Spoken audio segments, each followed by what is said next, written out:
I never thought I would be cut out of my own daughter's life, especially not over something as stupid as Thanksgiving.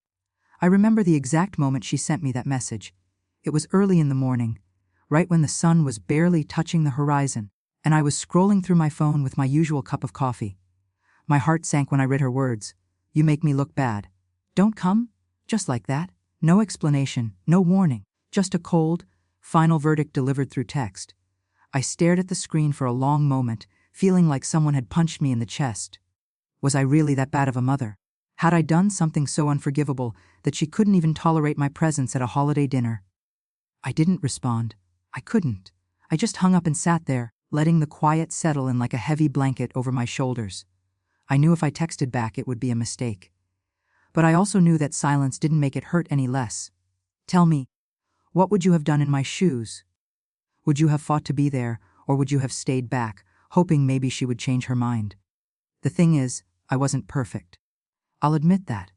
I'd been strict with her, perhaps a little too controlling at times, and maybe I'd embarrassed her in front of friends or family before. But the truth is, I'd always done what I thought was best. I worked hard, sacrificed more than most people knew, and always put her needs first, even if it didn't look that way to her. And yet, despite all of that, she had decided that I was the enemy, that I was the problem, and that Thanksgiving, a holiday meant to bring us together, was something I was banned from. It was the first time in my life that I had ever felt truly powerless against someone I had loved so fiercely. I had spent months preparing, thinking of the dishes I would bring, the little touches that would make the evening perfect. And in a single sentence, she had erased all of it. I wanted to call her. I wanted to drive over and sit outside her door, silently pleading for her to let me in. But I didn't. I reminded myself that she was an adult now, that she had a life of her own, and that this was her choice, even if it was a cruel one. And yet, as the hours passed, I couldn't help replaying every conversation, every disagreement, every moment where maybe I had gone too far.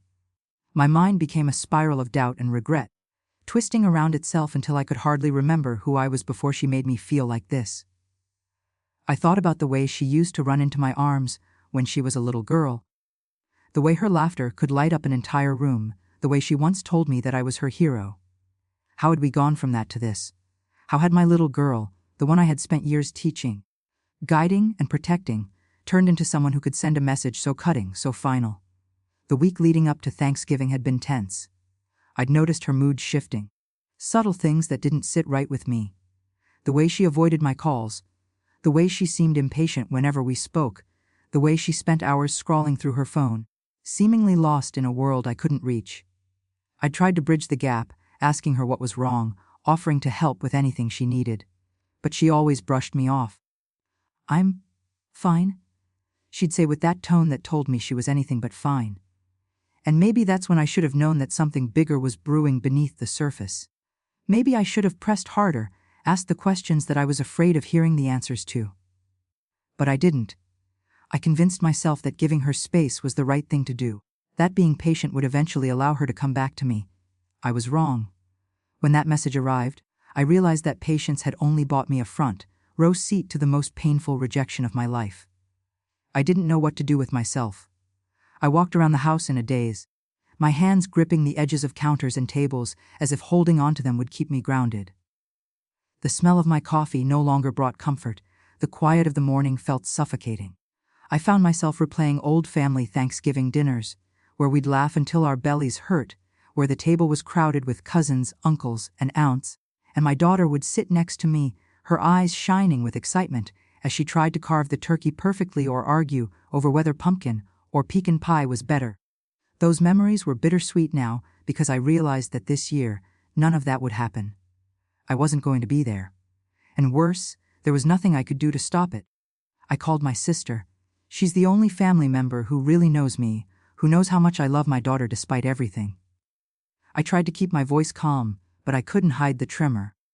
She told me not to come for Thanksgiving, I said, my words breaking as they left my mouth. There was silence on the other end for a moment, and then my sister spoke, softly but firmly. "Hassan, you need to let this go. She's making a choice, and we can't force her to change her mind." I nodded, even though she couldn't see me. Even though I wanted to scream that it wasn't that simple.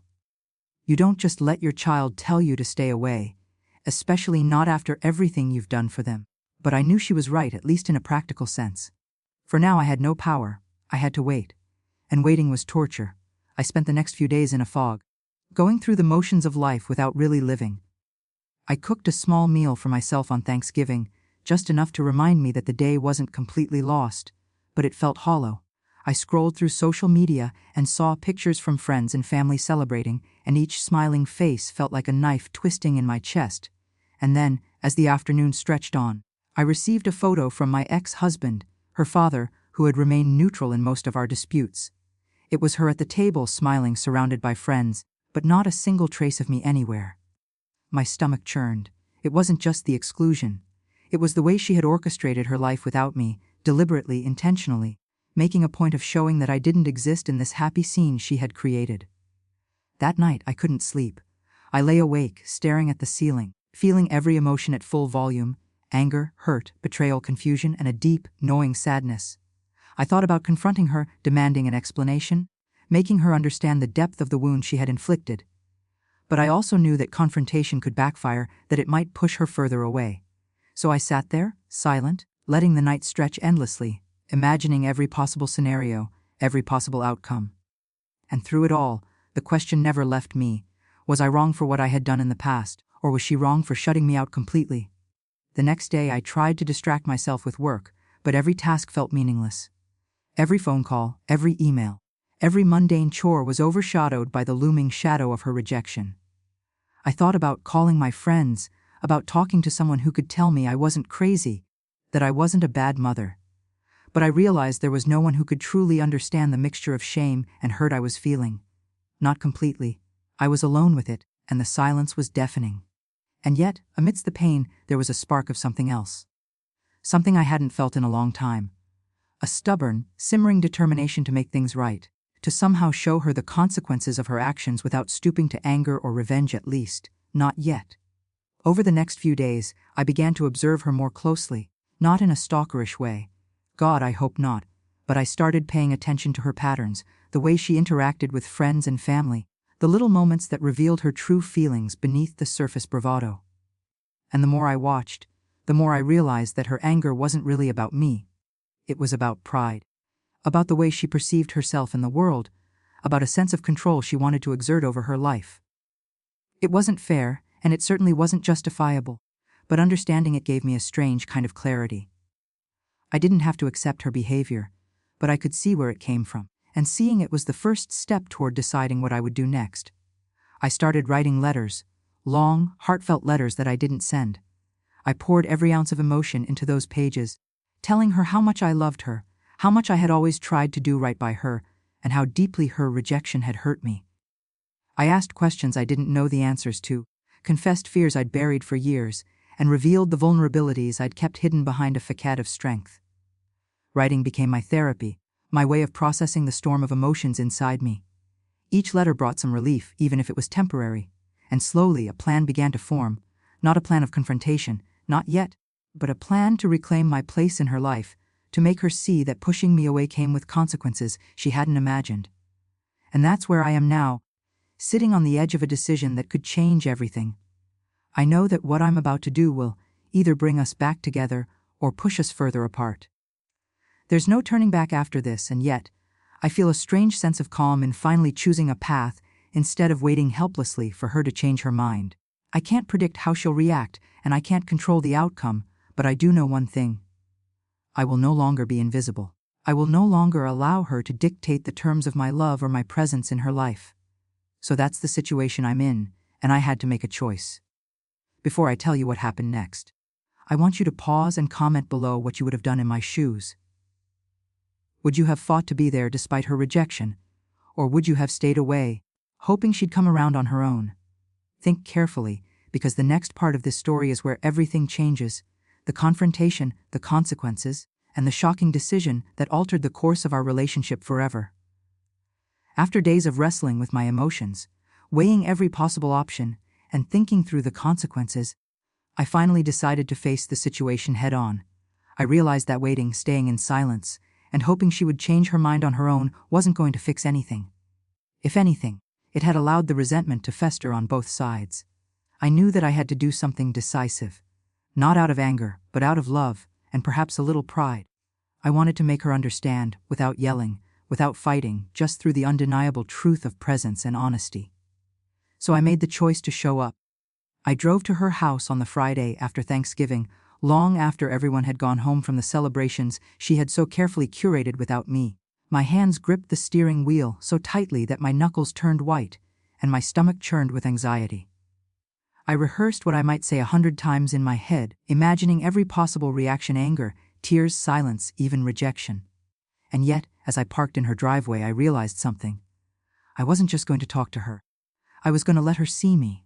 I was going to let her see that no matter how she tried to push me away, my love, my presence, and my role in her life were not something that could be erased with a single message. I walked to the front door and took a deep breath before knocking. And then I waited. At first, nothing. I thought about turning around, about leaving and pretending I had never come, but my heart refused. Then the door opened, and there she was, my daughter, older now, taller than me, with an expression that mixed surprise, anger, and I wasn't sure what else. Maybe confusion, maybe guilt, maybe all of it. Her eyes narrowed slightly, and for a moment, I felt that sting of rejection again. But this time, I was ready. I didn't say anything. I just stood there, silent, letting the weight of my presence speak louder than words ever could. She looked at me, her arms crossed, the corners of her mouth tightening. "What are you doing here?" she asked, her voice sharp. I could hear the tension, the effort to sound composed, but I also detected a tremor, a crack in her armor. I smiled faintly, the kind of smile that carries both love and firmness. "I came to see you," I said simply. "I came because I'm not going to let a text define us, and I'm not going to let silence take my place in your life." She stared at me, as if she couldn't believe what she was hearing, and then she stepped aside to let me in, though I could see her hesitation. The house was quiet, eerily so. It smelled faintly of the dinner she had prepared, of candles and wine and pie, but there was no laughter, no chatter. I realized in that moment how completely she had tried to erase me from her life, and I felt a mixture of sadness and determination. I sat down at the table, not saying a word, just letting her absorb the reality of my being there. She paced around the kitchen, her movements stiff and deliberate, and finally, she stopped and faced me. "I don't understand," she said, her voice quieter now, almost vulnerable. "Why did you come?" "I told you not to." I took a deep breath, holding back tears that had nothing to do with anger and everything to do with love. "Because I love you?" I said, my voice steady. "And because no text, no words, nothing you say can change that. I'm not going to vanish from your life just because you're upset. I'm your mother, and I've always been here." Always. For a long moment, we just looked at each other, the silence thick but meaningful. And then she broke. She slumped into a chair, her hands covering her face, and I could hear her shaky breaths. She started, and then stopped, unable to articulate the torrent of emotions inside her. I reached out slowly, my hand hovering over hers, and when she didn't pull away, I gently placed it on top. That small gesture, simple and unassuming, carried a lifetime of love, patience, and forgiveness. She looked up at me then, tears streaming down her cheeks, and I could see the guilt and shame she had been holding on to. The anger that had driven her to send that cruel message, now colliding with a raw, undeniable need for connection. "I didn't want you to see me like that," she said finally, her voice breaking. "I didn't want you to think, I don't know that I'm ungrateful or—" She trailed off, unable to finish, and I shook my head gently. "You don't have to explain," I said. "I know why you were angry. I know you're trying to assert your independence, to make choices for yourself, but you don't get to shut me out completely. That's not how love works." And in that moment, the tension between us began to ease, just slightly, like a storm passing and leaving the first hints of sunlight. Over the next hour we talked, really talked, for the first time in months. We discussed everything. The moments I had embarrassed her, the ways I had been too strict, the decisions she had made without consulting me. And she listened, really listened, for the first time, while I spoke from my heart without anger or resentment. I told her about my feelings of rejection, my pain, my fear of losing her completely, and for the first time, she shared her side. The insecurities, the pride, the fear of being judged by her peers, and the pressure she felt to present a perfect image of herself to the world. I realized that her actions weren't about hatred. They were about fear, about wanting to control her narrative, about struggling with emotions she didn't know how to handle. By the end of that conversation, something shifted between us. Not completely, not magically, but there was a bridge being built. Fragile, tentative connection that had been missing for far too long. She apologized, softly, for the message, for the exclusion, for the way she had pushed me away. And I forgave her. Not because I had to, but because forgiveness was the only way to heal, to move forward, and to show her that love is bigger than mistakes, bigger than pride, bigger than a single cruel text. We hugged then, a long lingering embrace that spoke more than words ever could. I felt her tears on my shoulder, felt the tension leave her body, and realized that this was the moment we had both been waiting for. A moment of acknowledgement, of vulnerability, of mutual understanding. In the weeks that followed, our relationship began to rebuild slowly. We started communicating more openly, checking in regularly, and making an effort to be present in each other's lives without judgment or resentment. Thanksgiving remained a painful memory, but it also became a turning point, a reminder of how fragile relationships can be, and how important it is to fight for the people you love, even when it's hard. I learned that silence, avoidance, and fear of confrontation often lead to more pain than honesty ever could. And my daughter learned, I hope, that love is not about control or appearances. It's about being there, even when it's uncomfortable, even when it's messy, even when it's hard. So here I am, sharing this story with all of you, because I know I'm not the only parent who has felt the sting of rejection from a child, or the only person who has struggled with pride, fear, and misunderstanding in their relationships. If you're watching this, and you're facing a similar situation, I want you to remember something: showing up, being honest, and acting from love rather than anger is always worth it. It may not be easy, it may not be immediate, but it can change everything. And if my story teaches you anything, let it be this: never underestimate the power of presence, the power of patience, and the power of forgiveness.